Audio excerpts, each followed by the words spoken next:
दैत्य, दानव, रावण, दुशासन, दुर्योधन, मीर जाफर, क्या ये सब बंगाल का चुनाव लड़ रहे हैं?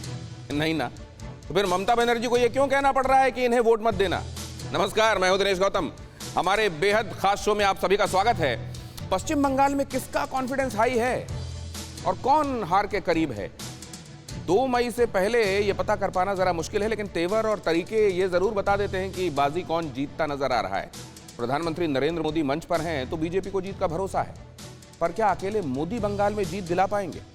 दूसरी तरफ दीदी हैं जिनके पिटारे में वो सब है जो पिछले 10 साल से नहीं थे, और साथ में चंद ऐसे शब्द हैं जिन्हें सुनकर हैरानी भी होती है। आज हम आपको बताएंगे बंगाल का असल खेला क्या है, समझाएंगे कैसे चुनाव नजदीक आते आते पैसा बोलने लगता है, और मेहमानों के जरिए यह भी जानने की कोशिश करेंगे कि बंगाल में इस बार बीजेपी सरकार या फिर तृणमूल का फूल तीसरी बार। लेकिन सबसे पहले एक बड़ी खबर। पश्चिम बंगाल की जनता से प्रधानमंत्री का वादा, 5 साल दीजिए, 70 साल की बर्बादी पाट दूंगा। ममता के खेला होबे पर मोदी का जवाब, विकास होबे। मोदी ने दीदी पर अत्याचार करने का आरोप भी लगाया। वो कहती रहे खेला होबे,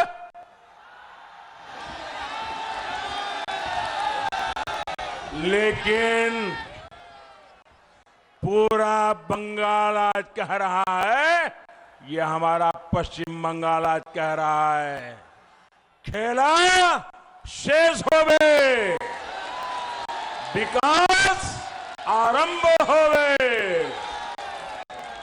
साथियों, आज दीदी से पश्चिम बंगाल के लोग 10 साल का हिसाब मांग रहे हैं, लेकिन जवाब देने के बजाय दीदी उन पर अत्याचार कर रही है। खेला होबे नहीं, विकास होबे। शिशिर बाजोरिया, नेता भारतीय जनता पार्टी, हमारे साथ जुड़ रहे हैं। बादल देवनाथ, राजनीतिक विश्लेषक, हमारे साथ चर्चा का हिस्सा हैं। सायरा शाह हलीम, नेता, वामपंथी नेता हैं, हमारे साथ इस चर्चा का हिस्सा हैं। अवनीजेश अवस्थी, राजनीतिक विश्लेषक, हमारे साथ जुड़ रहे हैं। पार्थो मुखर्जी, प्रवक्ता हैं बंगाल कांग्रेस के। सभी मेहमानों का बहुत स्वागत करता हूं। लेकिन सबसे पहले मैं शिशिर बाजोरिया जी से समझना चाहूंगा, पहले तो आपके नेता भी खेला कर रहे थे, अब खेला से दूरी क्यों बनाने लगे हैं? खेला होबे पहले तो कहा गया आपके नेताओं की तरफ से, अब नहीं बोला जा रहा, अब विकास होबे। शिशिर बाजोरिया जी का सिग्नल ये पूछते ही चला गया। लेकिन जरा ये समझ लें कि क्या वाकई अब यहां कॉनोटेशन समझ लिया गया है? खेला होबे के साथ नेगेटिव कॉनोटेशन जुड़ा हुआ है क्या? और इसके बरक्स जब रखा जा रहा है विकास होबे, तो ये बताया जा रहा है क्या कि हम खेलने वाले लोगों में से नहीं, हम सीरियस लोग हैं, विकास करेंगे? बादल देवनाथ, खेलने वाले लोग नहीं है भारतीय जनता पार्टी वाले, उन्नयन करेंगे। Good evening Dinesh ji. Good evening. और पहले मैं बताना चाहता हूँ, मोदी जी आज पूरा ये देश के प्रधानमंत्री इतना झूठ कह सकते, मुझे पता नहीं था। इससे पहले बहुत सारे प्रधानमंत्री को देखा और सुना, इतिहास भी मैंने पढ़ा, लेकिन इतना झूठ। और खेल शुरू होने से पहले दिनेश जी कैसे फाउल कर दिया, कुछ लोग ने फाउल कर दिया, दीदी के ऊपर फाउल किया, और फाउल करने के बाद क्या होता है दिनेश जी जानते हैं? मैदान में क्या होता है? टीवी 9 पूरा देश देखता है, और पूरा देश को टीवी 9 के माध्यम से फिर एक बार मैं दिखाना चाहता हूँ, जो लोग फाउल करते हैं मैदान में, उन लोगों को रेफरी क्या करते हैं दिनेश जी, एक बार देख लीजिए। कोई देख भी रहा है ये जो आप दिखा रहे हैं? खुद आपके खिलाड़ी देख रहे हैं क्या? आप खिलाड़ी ही लेके घूम रहे हैं क्या? रेफरी को कोई मान रहा है? बादल देवनाथ आज अपने साथ रेड कार्ड लेकर आए हैं, विसिल भी लेके आए हैं। लेकिन शिशिर बाजोरिया जी के पास एक बार फिर से चलना चाहूंगा। आप जो कह रहे हैं खेला नहीं विकास होबे, ये आप लोगों ने कब सोचा बदलना होगा, हम लोगों को खेला होबे नहीं कहना? क्योंकि पहले तो आपके नेता भी कह रहे थे खेला होबे। नहीं दिनेश जी, कभी नहीं, हम बार-बार अरे मैं आपको राजनाथ सिंह जी का पहला भाषण देख लीजिएगा, शुभेंदु अधिकारी के कई भाषण आप देख लीजिएगा, खेला होबे वहां से भी कहा जा रहा था। मैं आपको बोल देता हूँ, मैं बोलता हूँ, हम हमेशा बोलते थे कि ये उन्नयन होगा, विकास होगा, और कल के लिए रुकिए, 24 घंटे भी नहीं बचे हैं। हमारा घोषणा पत्र जब देखेंगे वो पूरा विकास मुखी होगा। और ये जो तृणमूल का घोषणा पत्र ऑलरेडी आ गया है, उसमें क्या देखा गया कि 10 साल तो हम कुछ नहीं किए, वो मान लिए हैं, और कि हम इस राज्य को और भी दरिद्र कैसे रखें, हम केवल लोगों को भिक्षा कैसे दें। कहीं भी ये एक शब्द नहीं है हम लोगों का जीवन स्तर कैसे बढ़ाएं। और जहां तक हमारे तृणमूल के भाई ने वो रेड कार्ड और सब दिखाया, मेरे भाई ये याद रखिए, मुख्यमंत्री महोदया अपना बयान उन्होंने खुद ने बदला। पहले बोली कि धक्का दिया गया, पैर को कुचला गया, बाद में घोषित बयान रिकॉर्डेड वीडियो में उससे मुड़ गई। तो जरा वो रेड कार्ड वगैरह दिखाने के तरफ। शिशिर बाजोरिया कह रहे हैं कि हमने तो शुरू से ही विकास की बात की थी, हमने खेला होबे कभी कहा ही नहीं। ये हमारे दर्शक फैसला करें कि क्या कभी नहीं कहा गया। लेकिन मैं जरा शायरा शाह जी से समझ लूं। शायरा जी, आप कहीं हैं खेला में? देखिए, बात ये है दिनेश जी, अभी जो टीएमसी और भाजपा में जो इन फाइटिंग चल रही है, मुझे तो नहीं लग रहा कोई इन फाइटिंग, क्योंकि सारे आप देख लीजिए टीएमसी से जितने भी नेता हैं वो सब बीजेपी ट्रक में भर भर के मतलब भाजपा ज्वाइन कर रहे हैं। तो खेला क्या, खेला होबे, मैं बता रही हूँ, इस सबका जो है एक और जो फ्रंट उभर के आ रहा है और वो है संयुक्त मोर्चा। यहाँ पे सीपीआईएम, कांग्रेस और इंडियन सेक्युलर फ्रंट एक बहुत भारी टक्कर देने वाले हैं, ये दोनों राजनीतिक दल को। और ये बहुत एक सरप्राइज एलिमेंट निकलेगा, क्योंकि जो कुछ ये मेन स्ट्रीम मीडिया है सिर्फ इन्हीं दो पार्टी पे जो है वो जोर दे रही है, लेकिन खेला होता रहेगा दोनों पार्टियों के बीच भैया।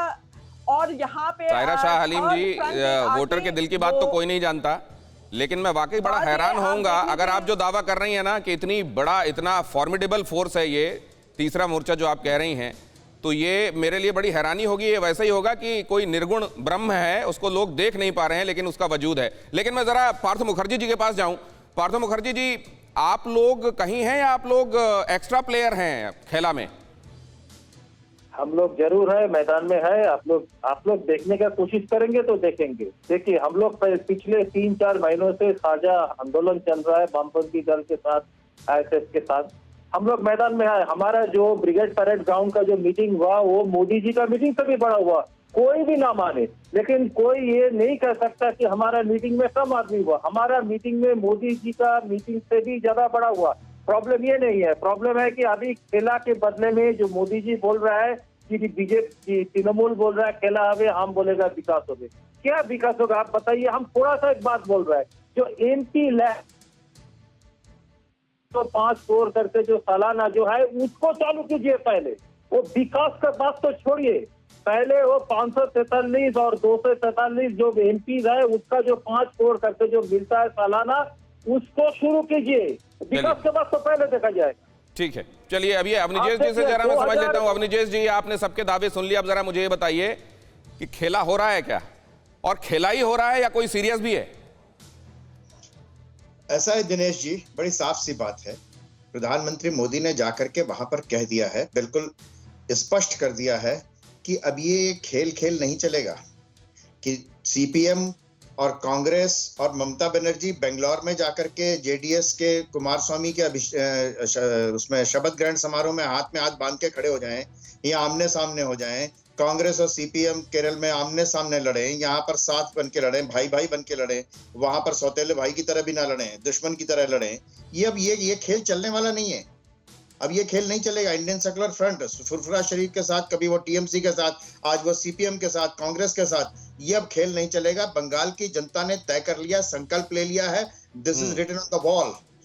तुष्टीकरण, भ्रष्टाचार और हिंसा, जिससे बंगाल लगातार त्रस्त रहा इतने वर्षों से, इससे मुक्ति के लिए तड़प रहा है बंगाल। और उस मुक्ति की तड़प में वो भाजपा की तरफ देख रहा है, और भाजपा पूरी तरीके से इस बंगाल में अपनी सरकार बनाने के करीब पहुंच गई है। चलिए, खेला बंगाल के संदर्भ में इसलिए कहा जाता है क्योंकि फुटबॉल का गेम आप जानते हैं बहुत लोकप्रिय है बंगाल में, लिहाजा उसको जोड़ा जाता है खेला के साथ। ममता बनर्जी का बीजेपी पर बड़ा हमला, मैदान से बाहर ही बीजेपी को आउट कर देंगे, ममता बनर्जी ने कहा।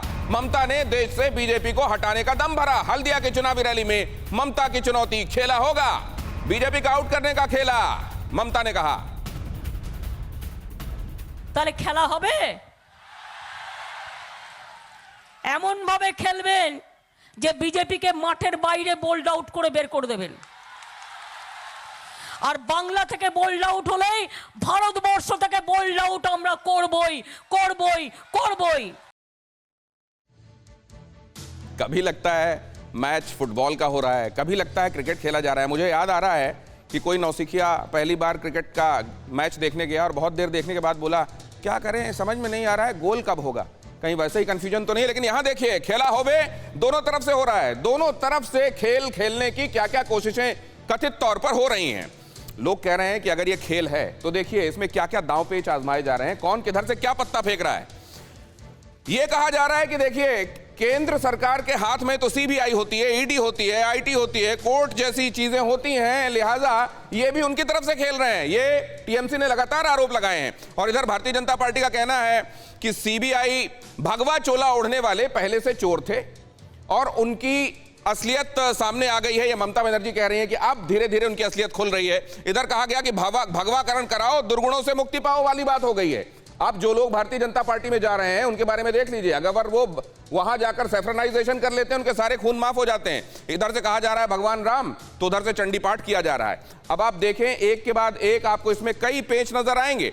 चंडी पाठ जब उधर से किया गया तो जाहिर उसमें बताया गया कि अशुद्ध पाठ किया गया है, देखिए वो अब जाकर ये कर रही हैं। इधर से जब जय श्री राम बोला गया तो कह दिया गया कि देखिए उकसाने वाला नारा है, वो नारा है जो इन्होंने पॉलिटिक्स के लिए इस्तेमाल किया गया है और उसी को इस्तेमाल करते हुए एक बार फिर से आगे जा रहे हैं। और वैसे भी राम ने तो दुर्गा जी की आराधना की थी, तो बड़ा कौन हुआ, दुर्गा जी बड़ी हुई और दुर्गा जी का ही रूप काली होती हैं। बंगाली मुसलमान की बात की जा रही है। एक बार फिर से यह चाहा जा रहा है कि कोर वोटर जो है वो हमारी तरफ ही रहे। और यहां कहा जा रहा है बंगाली हिंदू, बंगाली हिंदू, बंगाली अस्मिता की बात की जा रही है और हिंदुओं को पोलराइज करके अपनी तरफ लाने की कोशिश की जा रही है। उधर आरोप लग रहा है कि तुष्टीकरण कर रही है ममता दीदी और उसी के सहारे वोट खोज रही हैं। और इधर कहा जा रहा है कि इन लोगों ने तो पोलराइज कर दिया, आज तक यहां पर कभी कम्युनल माहौल नहीं रहा और ये देखिए ध्रुवीकरण का खेला खेल रहे हैं। अब देखिए और क्या खेला हो रहा है।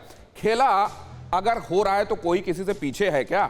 उधर से कह दिया गया देखिए ये तो गुजरात बनाने की कोशिश में, हम गुजरात नहीं बनने देंगे। यहां से कहा गया हम सोनार बांग्ला बनाएंगे, तो उन्होंने कहा कि आपका सोनार बांग्ला का जो प्लान होता है वो गुजरात की तर्ज पर होता है, गुजरात नहीं बनने देंगे। और ये लोग तो बाहरी हैं, गुजरात वाली बात करने वाले लोग बाहरी हैं, बाहरी को भगाओ। और इन्होंने कहा पीसी जाओ। पीसी जाओ का आपने देख लिया, ये बता दिया गया भाई भतीजावाद को ये संरक्षण दे रही हैं, केवल भतीजे के बारे में सोच रही हैं। तो जो दीदी कहलाती थी उनको पीसी प्रोजेक्ट करने की कोशिश की और उधर दीदी पर हमले का खेल भी देखा गया। दीदी ने जिसको हमला बताया वो बाद में चोट निकली, लेकिन आज तक वहां पर टीएमसी के बहुत सारे लोग और खुद दीदी भी ये कहने की और स्थापित करने की कोशिश में हैं कि ये तो मुझ पर हमला किया गया था, भारतीय जनता पार्टी नहीं चाहती कि मैं चुनावी कैंपेन करूं। और यहां कार्यकर्ताओं की शहादत का खेल कहा जा रहा है कि खेलकर विक्टिम कार्ड खेला जा रहा है। विक्टिम कार्ड दोनों तरफ से खेला गया, साम दाम दंड भेद, कोई कोर कसर नहीं छोड़ना चाहता। क्या वाकई ऐसा है? टीएमसी से बादल देवनाथ, टीएमसी की तरफ से राजनीतिक सोच रखने वाले हमारे साथ जुड़े हुए हैं, जरा उनके पास चलता हूं। कुछ बाकी रह गया है बादल देवनाथ जी? दिनेश जी बहुत सारे सवाल आ गया, 30 सेकंड में टाइम मांग रहा हूं और छोटा छोटा करके मैं आंसर दूंगा। मोदी जी ने आज कहा खेला शेष होवे, मतलब बांग्ला ठीक से नहीं कहा, खेला शेष होवे। लेकिन मैं मोदी जी को आपके चैनल के माध्यम से कहना चाहता हूँ, मोदी जी ममता दीदी 2 महीने पहले ही खेला खत्म कर दिया, सोचने में बहुत लेट हो रहा है। अभी खेला खत्म 2 महीने पहले ही हो गया, अभी आपको याद आ रहा खेला शेष होवे। और तीसरा बाजूराज जी, राजनाथ ने जरूर कहा, मैं चैलेंज लिया राजनाथ जी ने, जो खेला होवे राजनाथ ने कहा। तीसरा बात है, जो रेड कार्ड मैंने देखा मैदान से बाहर, तो बाजूराज जी आप लोग चले गए, खेल के फाउल करने के बाद मैदान से बाहर आप लोग चले गए। अवस्थी जी आपको कह रहा हूँ, मुक्ति तो पूरा भारत को ममता बनर्जी देगा। और गोल का बात दिनेश जी आपने कहा, गोल कौन करेगा? गोलकीपर तो खुद ममता बनर्जी गोलकीपर में है, तो गोल जितना स्ट्राइकर जितना बॉल मारने देने जरा, ममता बनर्जी वहां पर तो है, एक भी गोल नहीं होगा। और तीसरा बात, ठीक है, आपका तो 30 सेकंड से बहुत ज्यादा हो गया बादल देवनाथ जी, लेकिन मैं ये समझ लूं कि अगर खेल अभी खत्म हो गया है तो आगे क्या होने वाला है 8 चरणों में, और 2 मई को क्या होने वाला है, जरा ये समझ लेता हूं। शिशिर बाजोरिया जी ये तो कह रहे हैं गेम इज ओवर। जी हमारे तृणमूल के भाई जब बोल रहे थे मेरे को हंसी आ रहा था, बाध्य होकर हंसना पड़ा, क्योंकि लगता है जैसे आपने जो बोला ना कि वो क्रिकेट या फुटबॉल उसी में खो गए। बोल रहे गोल करते करते बोलते गोलकीपर तो ममता बनर्जी, तो गोल। देखिए अब मैं जरा बहुत गंभीर मुद्दे पे आ जाता हूँ। ये सब देखिए ये फालतू बातें हैं।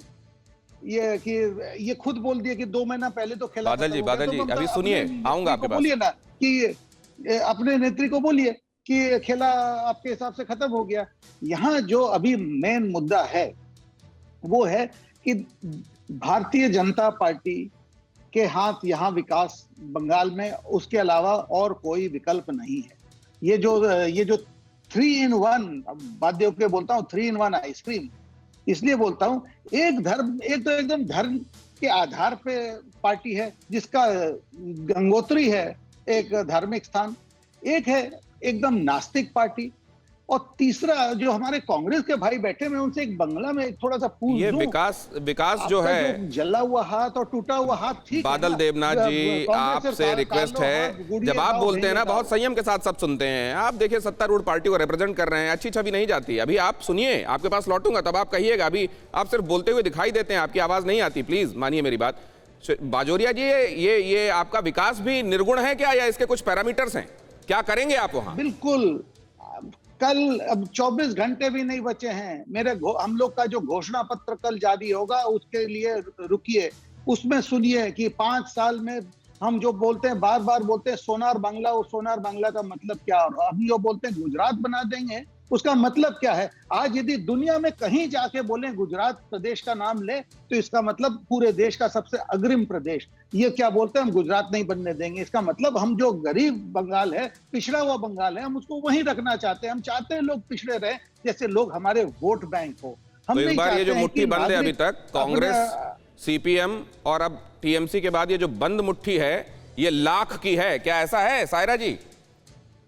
देखिए बात है, ये शिशिर जी ने जो बोला नास्तिक पार्टी है, अब आस्तिक हो या नास्तिक हो, ये बात बहुत क्लियर है कि ये जो संयुक्त मोर्चा बहुत उभर के आ रही है, बहुत यंग कैंडिडेट्स को टिकट दिया गया है जिनका क्लीन इमेज है, ना उनको जात पात से कोई संबंध है, ना लूटमार से संबंध है। अभी जो है नागरिकों का एजेंडा क्लियर है, और वो लोग अभी जो हैं बुद्धू नहीं बनेंगे। उनका ये बहुत चेंज क्लियर किया है क्या कि ना सायरा वो जी? जात अभी पात की इधर सरकार बदला है को क्या? वोट देंगे। मैं जानना चाहता हूं कि उनको मारपीट से कोई संबंध नहीं है, उनको धर्म से तो ठीक है, मैं मान सकता हूं, लेकिन ये मारपीट से परहेज अभी हाल में सोचा है क्या कि अब करेंगे? देखिए मारपीट जो है बंगाल में बहुत टाइम से हिंसा का एक वातावरण रहा है, स्पेशली चुनाव के टाइम, और इस बात की हम लोग तो आप ये कह रही हैं कि शांति के दिन याद आते हैं जब सीपीएम का शासन था, ये कह रही हैं आप? मैं किसी भी पार्टी की हिंसा के हित में नहीं हूँ, ठीक है। मैं इतनी बात बोल रही हूँ कि आज के युवक युविकाओं को ना जात पात चाहिए, ना धर्म का कोई शासन चाहिए, ना लूट मात का कोई शासन चाहिए। और इस तरह से अभी कुछ राजनीतिक दल हैं जो ने एकदम क्लीन फ्रेश उभरते हुए जो फेसेस हैं उनको टिकट दिया है। जाति और, धर्म की बात नहीं चाहते, लेकिन फुरफुरा शरीफ के साथ गठबंधन के लिए ऐसी बेसब्री दिखाई देती है कि मंच पर दिखाई देने लगता है कि क्या चल रहा है। अधीर रंजन बेकरार होकर नीचे उतरते हैं। मैं अवनिजेश जी से समझना चाहता हूं। अवनिजेश जी, हकीकत यह है क्या कि हर किसी के दिल में कुछ और है और चाहता है नैरेटिव कुछ और सेट हो जाए? नहीं, बड़ी साफ सी बात है दिनेश जी। यहाँ पे आप देख लीजिए, एक आदमी, टीएमसी का आदमी खुद सीटी भी बजाता है, रेड कार्ड भी दिखाता है, रेफरी भी वही है, प्लेयर भी वही है। ये 10 साल से चल रहा था। किसी और को खेलने नहीं देंगे, हम आने नहीं देंगे, नॉमिनेशन फाइल नहीं करने देंगे, मार देंगे, काट देंगे, लटका देंगे मार करके, ये चल रहा था। और सीपीएम के शासन में तो आपको मालूम है, त्रिपुरा हो चाहे बंगाल हो चाहे केरल हो, वहां पर खुद बुद्धदेव भट्टाचार्य ने, बुद्धदेव जी ने माना था कि 55,000 हत्याएं हुई हैं, राजनीतिक हत्याएं। ऐसा था। खुद टीएमसी वाले ममता बनर्जी के बारे में जान लें, उनको राइटर बिल्डिंग में बालों से पकड़ करके खींचा गया था। इस हिंसा से मुक्ति चाहिए बंगाल को। बंगाल कला का क्षेत्र है, संगीत का क्षेत्र है, साहित्य के क्षेत्र है, बहुत ही मृदु कोमल भाषा का क्षेत्र है, कोमल भावनाएं हैं वहां पर। बंगाल हिंसा नहीं चाहता। इन संगीत, कला, आध्यात्म और संस्कृति की भूमि को अपवित्र करने का काम किया है बादल देवनाथ टीएमसी ने? बिल्कुल नहीं। अवस्थी जी, सीटी और रेड कार्ड क्यों दिखाया जानते? मतलब रेफरी सीटी और रेड कार्ड दिखाता है क्यों जानते? मैदान से तुम बाहर हो जाओ, मैदान से बाहर हो जाओ, समझने का कोशिश कीजिए। और ममता बनर्जी जो सोच आप लोगों के सामने रखा, यही है संस्कृति। जो खेला होगा मतलब तुम आओ मैदान में, चुनाव में आओ, खेल के अवनीश मैदान जी, अभी में। आपकी आवाज नहीं आ रही है, अभी आप सुन लीजिए, मैं आपके पास आता हूं जवाब लेने के लिए। लेकिन बादल देवनाथ, आप सीटी बजाएंगे, रेड कार्ड लेंगे तो कैसे चलेगा? रेफरी की तरफ तो आप उंगली उठा देते हैं, इलेक्शन कमीशन की तरफ उंगली उठा देते हैं। आप चाहे आप रेफरी मानते हैं किसी को? सुनिए, मैं आंसर दे रहा हूँ और बाजोरा जी को एक आंसर क्वेश्चन कर रहा हूँ। बाजोरा जी एक बार बता दीजिए, और दिनेश जी आप भी सुनिए। भाजपा के अंदर एक कॉन्स्टिट्यूशन है, संविधान है, कॉन्स्टिट्यूशन है। उस कॉन्स्टिट्यूशन में लिखा हुआ है 6 दिन पहले, 7 दिन पहले, 10 दिन पहले जो टीएमसी से भाजपा में गया उनको पार्टी का कैंडिडेट कर सकते हैं। आप खुद, आपका पार्टी के कॉन्स्टिट्यूशन आप लोग मानते नहीं है, तो आप सत्ता में कैसे आ जाएंगे? आप लोग कैसे आ जाएंगे? पार्टी का कॉन्स्टिट्यूशन आपका पार्टी का कॉन्स्टिट्यूशन नहीं मानते, क्योंकि 6 दिन पहले, 7 दिन पहले जो लोग पार्टी में ज्वाइन किया उन लोगों को कैसे कैंडिडेट बना दिया? पार्टी का संविधान नहीं मानते तो देश का संविधान शिशिर बाजोरिया, कंफ्यूज हैं आप लोग? भाई साहब, हमारे तृणमूल के भाई तो इतने कंफ्यूज हैं, उनके पास तो कोई संविधान है ही नहीं। तो बधाई हो आपको कि आप हमारा संविधान पढ़ के जो गलत ज्ञान अर्जन कर लिए। अब इनको और क्या बोलूं, इससे ज्यादा मैं क्या बोलूं? अच्छा, नहीं, वो ये कह रहे हैं शिशिर बाजोरिया, वो ये कह रहे हैं कि आप खेला हो भी करें कि विकास हो भी करें, ये आपको बहुत देर में समझ में आता है। आप किसको टिकट दें तो आप टीएमसी वालों को लेकर आते हैं, 150 टिकट टीएमसी से आए लोगों को दे देते हैं। आप कंफ्यूज हैं क्या? आप देखिए, ऐसा है कि इनको अब दुख ये बात का हो रहा है कि लोग इनको छोड़ के इतने बड़े मात्रा में चले गए। ये लाख कोशिश कर लिए, लास्ट तक कोशिश कर लिए, जब फिर एक आदमी के जब घुटन होता है तो वो निकलेगा, ये स्वाभाविक है। उसको सांस चाहिए, उसको खुला आकाश चाहिए। भाई यशवंत सिन्हा को भी घुटन हो गई क्या? सांस नहीं ले सकता। हाँ जी, यशवंत सिन्हा को भी घुटन हो गई? आवाज कट रहा है। यशवंत सिन्हा को भी घुटन हो गई क्या? शिशिर बाजोरिया सुन नहीं पा रहे हैं। अवनीश कुछ कहना चाह रहे हैं? पार्थो जी, उसके फौरन बाद में आपके पास आ रहा हूं। अवनीश जी। दिनेश जी, बड़ी साफ सी बात यह है कि बाहर से आए व्यक्ति, तृणमूल कांग्रेस तो निकली ही कांग्रेस से है, उसके पास अपना कोई कैडर थोड़ा था कोई। ममता बनर्जी खुद कांग्रेस में थी, सीपीएम और कांग्रेस के लोग निकल करके आए और तृणमूल कांग्रेस बनी, जिनके पास कोई आइडियोलॉजी नहीं है, जिनके पास सिर्फ लूटमार का एकमात्र लक्ष्य था जिनका। और जहां तक यशवंत सिन्हा की बात आप कर रहे हैं, अच्छा है आपने कर ली यशवंत सिन्हा की बात। यशवंत सिन्हा कहाँ हैं, कहाँ रेलेवेंट है, ये तो बताइए। मतलब जिन लोगों ने कंट्रीब्यूट किया हो पार्टी को आगे बढ़ाने में, पर जो उस पार्टी के मंत्री रहे हों, प्रोमिनेंट मंत्री रहे हों, आज नहीं है, लेकिन ये कहना कि वो कहाँ है तो कृतज्ञता हुई। ऐसा नहीं है ना, ऐसा नहीं है। सिर्फ यशवंत सिन्हा नहीं है, शत्रुघ्न सिन्हा भी हैं, कई लोग हैं भैया, बहुत हैं। ऐसा नहीं है।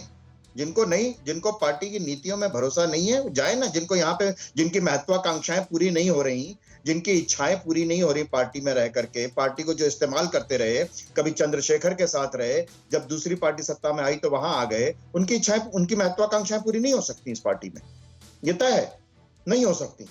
मैं एक चीज समझना चाहता हूं, मैं बादल देवनाथ आपके पास आऊंगा। आपने जो कहा नए चेहरों को टिकट दिया आपने, मैं जरा समझना चाहता हूं उसको। लेकिन पार्थो, पहले मैं ये समझूंगा कि सियासत का एक ही संविधान और लक्ष्य होता है, सत्ता, या इसके अतिरिक्त कुछ नियम कानून उसूल वगैरह भी चलते हैं अंदर? नहीं, उसूल तो होना ही है, उसूल तो रहना ही चाहिए, वो बात तो सही है। लेकिन मेरे को 20 सेकंड चाहिए। देखिए, बोलिए प्लीज। गुजरात के बात गिना है। देखिए, गुजरात ह्यूमन डेवलपमेंट इंडेक्स का कोई भी अगर आप ले लेंगे, कोई भी इंडेक्स में गुजरात पहले हिंदुस्तान की 10 राज्यों में नहीं आ रहा है। 1 नंबर। 2 नंबर, अवस्थी जी शांति का बात कर रहे थे कि बीजेपी शांति लाएगी। 1 मिनट सुनिए, बीजेपी कम से कम पिछले 2-3 दिन बीजेपी का जो कैडर था वो अपना ऑफिस कम से कम 100 ऑफिस ऐसे तोड़फोड़ किए, आप हैरान हो जाएंगे देख करके कि प्लास्टिक के चेयर में आग लगा करके वो जय श्री राम बोल रहे थे और एक प्लास्टिक का चेयर आग में डाल रहे थे। कम से कम 100 के ऊपर अपना ऑफिस उन लोगों ने चोट पहुंचाया। तो ये क्या शांति का बात कर रहे हैं? प्रॉब्लम हो गया, जो बीजेपी का जो लिस्ट निकला उसमें कंफर्म बीजेपी कम है और आरएसी बीजेपी और तत्काल बीजेपी इतना हो गया, तो इसीलिए इतना अशांति हो रहा है। पार्थो, लेकिन किस पार्टी में नहीं है? और सबसे ज्यादा तो मुझको लगता है कि पार्टी छोड़कर जाने का रिकॉर्ड अगर आप पूरे देश में देखेंगे तो कांग्रेस को दिखाई देगा कि उसके पास तो चलनी है, वो सूपे की तरफ उंगली क्यों उठा रही है। मैं इस बारे में सोचिएगा जरा। लेकिन एक बात बादल देवनाथ से जानना चाहता हूं। बादल देवनाथ, आपने कहा नए चेहरों को हमने मौका दिया। अरे एंटी इनकम्बेंसी जब खूब हो जाएगी तो नयों के पास नहीं जाएंगे तो क्या करेंगे? एंटी इनकम से जब बात आपने कहा, 2-3 बातें 20 सेकंड में छोटा छोटा करके मैं, ममता बनर्जी का हर एक जिला में 2, 3, 4, 5 के सभा हो रहा है। मोदी जी का एक सभा हो रहा है, दूसरे दिन अमित शाह, जेपी नड्डा का सभा में लोग नहीं जा रहा है। गाड़ी से बाहर से लोग आ रहे हैं। और ममता बनर्जी सभा में कोई गाड़ी नहीं, लोकल लोग सभा में है। 5,000, 10,000, 20,000, 50,000 लोकल लोग है, कोई गाड़ी से नहीं आ रहा है। एक भी फुटेज नहीं दिखा पाएंगे आप लोग। तीसरा बात, बाबूस्ती जी आइडियोलॉजी का बात किया, हर पॉलिटिकल बादल देवनाथ, इस हिसाब से तो ब्रिगेड मैदान की वो जो लेफ्ट की कांग्रेस की रैली थी वो बहुत बड़ी रैली थी। क्या पता है, सुना नहीं सर? अरे ब्रिगेड मैदान की जो रैली लेफ्ट और कांग्रेस की तो बहुत बड़ी रैली थी। फिर तो ब्रिगेड मैदान का बात नहीं कर रहा हूं मैं। ब्रिगेड मैदान में जो मोदी जी का जो रैली हुआ वो भी बाहर से आया, लोग आए, कहां से आया सब पता चला। मैं अभी जो कह रहा हूं मोदी जी का। बादल देवनाथ, आपको एक बात बताऊं, ममता बनर्जी रेल मंत्री थी, उनसे एक सवाल पूछा गया था। एक सेकंड बादल देवनाथ, आपकी नेत्री की बात कर रहा हूं मैं। ममता बनर्जी से एक सवाल पूछा गया था कि आपने बंगाल को कुछ नहीं दिया। रेल बजट के बाद उनसे कहा गया था, तो उनसे कहा था कि this country is my motherland and Bengal is my sweet home. आप लोग बाहरी क्यों कर रहे हैं अगर ये विचारधारा है तो? बिल्कुल आपका सवाल का जवाब मैं दे रहा हूँ। आइडियोलॉजी का बात किया, आइडियोलॉजी मतलब हर पॉलिटिकल पार्टी का आइडियोलॉजी है। तृणमूल के अंदर भी आइडियोलॉजी है, विवेकानंद, स्वामी रविंद्रनाथ, ऋषभ, सब कुछ है, आइडियोलॉजी है।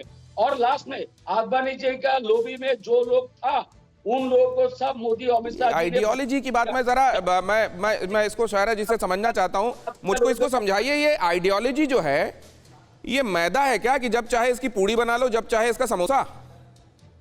देखिए, एक विचारधारा जारी है जो एक राजनीतिक दल है जो सांप्रदायिकता का शासन खेलता है और वो चाह रहा है कि भाई इलेक्शन जो है, चुनाव किस पे लड़ा जाता है? नीतियों पे लड़ा जाता है। आप बताइए, युवकों के लिए जॉब्स कहाँ हैं? जीडीपी का आप बताइए, हेल्थ केयर का बताइए, एजुकेशन क्षेत्र में क्या हो रहा है? तो इलेक्शन मुद्दों पे लड़ा जाता है। अभी तो ये दो पार्टियां ऐसा खेला खेल रही हैं कि भैया सबसे बड़ा हिंदू कौन है, मोदी जी हैं या ममता है? सो सोचिए, इतनी फिजूल, इतनी बकवास की बात पर चुनाव लड़ा जा रहा है। और कुछ राजनीतिक दल हैं जो चाह रहे हैं कि एकदम क्लीन, साफ सुथरा पॉलिटिक्स हो, कोई भी इसमें क्रिमिनल ना घुसे, जो हाथ रंगे हैं खून के धब्बों से। यही बात एक जब आप कहती हैं सायरा शाह हलीम जी कि जिनके हाथ खून से रंगे हुए ना हो, वो 34 साल का शासन लेफ्ट का याद आता है। अगर वो वाकई नजीर होता कि गांधी जी की तर्ज पर कैसे राज किया जाता है, वो उन 34 सालों को देखकर याद कीजिए। तो आपकी बात से मैं इत्तेफाक करता। असल में मुझको ये लग रहा है सायरा जी, दो तरह का खेला हो रहा है। एक कम से कम वो कह रहे हैं जो खेला होगा, अब विकास का होगा या कोई और होगा, वो खेला होगा। दूसरा खेला वो खेल रहे हैं जो कह रहे हैं खेला नहीं होगा। लेकिन एक अहम खबर आपको बता दूं, ममता ने बीजेपी उम्मीदवारों को कई विशेषण दिए हैं। दैत्य, दानव, रावण, दुर्योधन तक ममता ने कहा। बंगाल की जनता से ऐसे लोगों को वोट न देने के लिए कहा। বাংলা নিয়ে কথা বলে, মনে রাখবেন, তাই ওই রাবণের দল নয়, দৈত্যদের দল নয়, ধ্বংসের দল নয়, দুরাচারদের দল নয়, দানবদের দল নয়, দুর্যোধনের দল নয়, দুঃশাসনের দল নয়, মির্জাফরের দল নয়, গদ্দারদের দল নয়, বিশ্বাসঘাতকের দল নয়, রাফাকারের দল নয়। আপনার চাই পবিত্র দল, सारे जहां से अच्छा हिंदुस्तान हमारा। तृणमूल कांग्रेस जिंदाबाद। बांगलार माटी, बांगलार जल, बांगलार वायु, बांगलार फल, पुण्य होक, पुण्य होक, पुण्य होक। हे बादल देवनाथ, इस देश के लोगों ने एक दैत्य को प्रधानमंत्री बनाया है। देखिए, जो एक व्यक्ति है, कभी ऐसे प्रधानमंत्री मैंने नहीं देखा। क्यों नहीं कहेगा? मेरे सवाल का जवाब दीजिए। क्या इस देश के लोगों ने एक दैत्य को, दानव को प्रधानमंत्री बनाया है? घर में 15 लाख रुपया दे देगा। सुनिए ना, घर में 15 लाख का 15 लाख रुपया अकाउंट में चला जाएगा। हर साल 2 करोड़ का लड़की। नोटबंदी में क्या हुआ? बादल देवनाथ, आप क्या कहते हैं, पूरी दुनिया में जब लोग ये पढ़ें कि भारत देश का प्रधानमंत्री कौन है, तो वो ये पढ़ें कि दैत्य है? नोटबंदी ने क्या हुआ? पूरा देश को बर्बाद कर दिया, जीएसटी में बर्बाद कर दिया। बादल देवनाथ जी, आप मेरे को राउंड अबाउट में गोल चक्कर में मत घुमाइए। आप सीधी राह पे अगर जवाब देंगे तो बताइए, नहीं तो मैं दोबारा आऊंगा आपके पास। बंद है, बेटी बचाओ बेटी पढ़ाओ बंद है, स्मार्ट सिटी समझ गया मैं, समझ गया। बहुत सारे राउंड अबाउट्स में अभी कलकत्ता गया था, वहां दिखाई दिए थे मुझको। एक राउंड अबाउट में अभी आप मुझको घुमा रहे हैं। लेकिन मैं शिशिर बाजोरिया जी के पास जाता हूं। शिशिर बाजोरिया जी, कहीं तो हद खींचनी पड़ेगी ना। खेला भी जो होता है उसके लिए बाउंड्री खींची होती है चारों तरफ। बाउंड्री है या no holds board? Dinesh ji, सबसे पहले तृणमूल के भाई जो बोल रहे थे, इसमें हमको टिप्पणी करना बहुत जरूरी है। देश के प्रधानमंत्री के लिए ये तो बोलते हैं, ये जिस ढंग से आपको जवाब दे रहे थे, ये गोल नहीं घुमा रहे थे, ये तो बहुत स्पष्ट भाषा में बोल रहे थे कि हाँ, पूरे विश्व में हम दिखाना चाहते हैं कि ये है हमारे प्रधानमंत्री। हमारे तृणमूल के भाई, याद रखिएगा, इस देश के 23 करोड़ लोगों ने 2019 बादल देवनाथ, अब आपने तो जवाब दिया नहीं, तो कम से कम सुनिए जब आप प्लीज। जब आप बोल रहे थे तो सुन रहे थे शिशिर बाजोरिया। में विश्वास करते हैं, याद रखिएगा। और जहां तक ये खेला का है, मैं फिर बोलता हूं, यहाँ इस प्रदेश को हमको उन्नयनमुखी करना होगा। यहाँ पर खाली लोगों को ये दान बक्सा में रुपया नहीं देना है। हमारे मुख्यमंत्री महोदय बादल देवनाथ, दुर्भाग्यपूर्ण है। बादल देवनाथ, इसको ये दे दो, आप बोलते चले जा रहे हैं, मेरी विनती भी आप नहीं सुनते। अब इतना आवेश में आना ठीक नहीं, लोग समझेंगे सही में आप बहुत जल्दी आप लोग आवेश में आ जाते हैं, कहीं तोड़फोड़ मारपीट आप ही लोग ना कर रहे हो वहां पे। मैं एक बात आपसे बादल देवनाथ जानना चाहता हूं, आपको याद है मौत के सौदागर वाली टिप्पणी? सोनिया गांधी ने कहा। आपको याद है मौत के सौदागर वाली टिप्पणी किसने किसके खिलाफ की थी? वो ममता बनर्जी ने कहा, सोनिया गांधी ने कहा था। हाँ, वो कहा था, वो कैसे भारी पड़ी थी वो देखा था ना आपने। क्यों एडजेक्टिव्स, क्यों आप लोग सेल्फ गोल कर रहे हैं खेला में?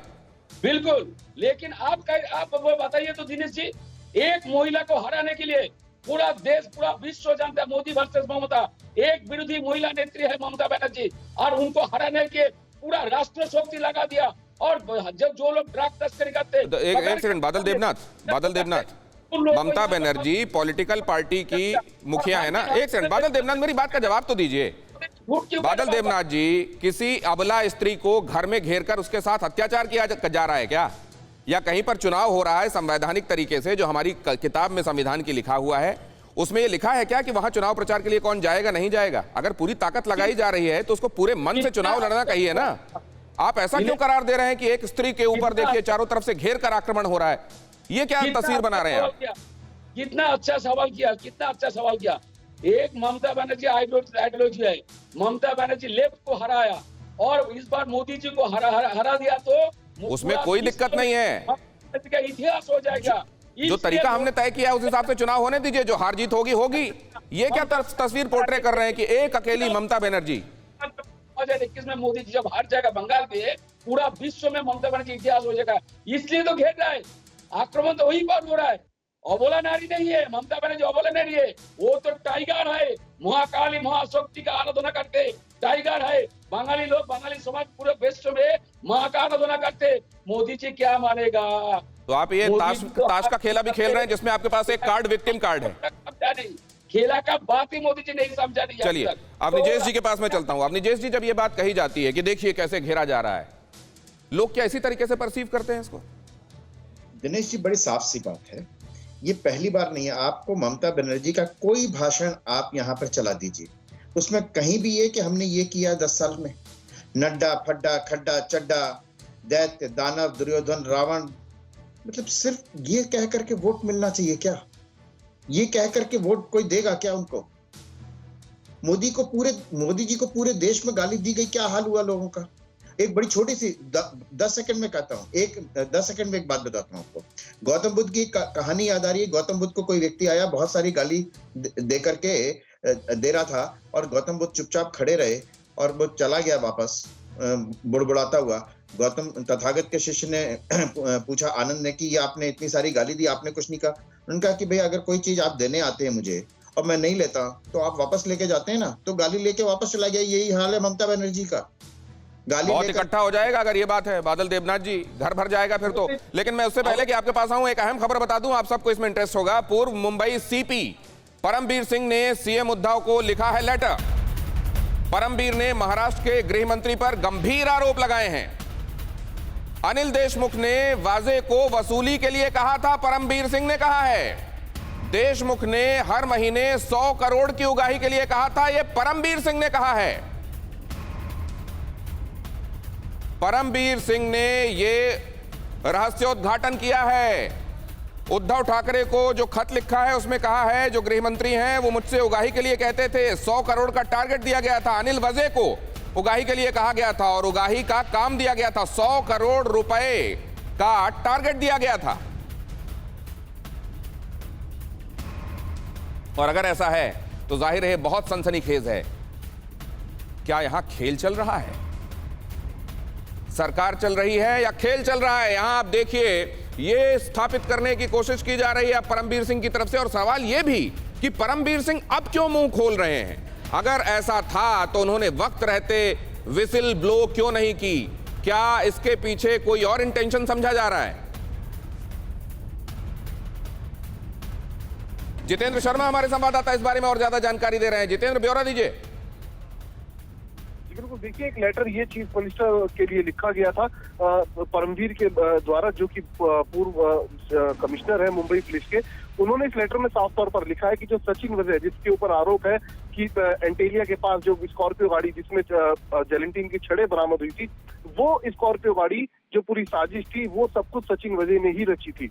तो फिलहाल इस केस में परमबीर ने खुद महाराष्ट्र के चीफ मिनिस्टर को एक लेटर लिखकर उसमें कबूल किया है कि जो अनिल देशमुख हैं, जो कि होम मिनिस्टर हैं महाराष्ट्र सरकार के, उनके कहने पर जो अनिल वजे है वो 100 करोड़ रुपए इकट्ठा किया करता था, यानी कि वसूली एजेंट उसको बताया गया है इसके अंदर। तो ये कहा जा सकता है इससे कि ना सिर्फ अनिल देशमुख की मुश्किलें बढ़ी हैं, सचिन वजे पर एक और आरोप लग चुका है इसके बाद, और अब सचिन वजे पर शिकंजा भी कसता जा रहा है। और साथ ही अब जो अनिल देशमुख है, जो कि गृह मंत्री है महाराष्ट्र सरकार के, वो भी इस पूरे मामले में फंसते हुए दिखाई दे रहे हैं। जी, अनिल देशमुख इस मामले में फंसते हुए दिखाई दे रहे हैं। ये है वो लेटर जो TV9 भारतवर्ष पर इस वक्त स्क्रीन पर आपको दिखाई दे रहा है। जितेंद्र हमारे संवाददाता इस बारे में ब्यौरा दे रहे हैं। इस लेटर को ध्यान से देखिए।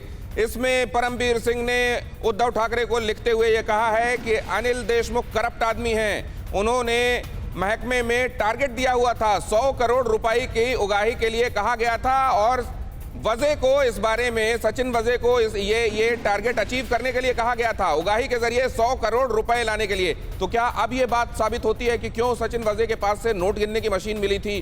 क्यों वो तमाम कड़ियां ये इशारा कर रही हैं कि सचिन वजे को जो आश्रय दिया गया था वो एक करप्ट व्यक्ति को न सिर्फ बहाल किया गया था बल्कि उसके जरिए वो काम कराए जा रहे थे जो ठीक नहीं है। एक बार फिर से जितेंद्र के पास जाते हैं। जितेंद्र, अब पूरी तस्वीर क्या बन रही है?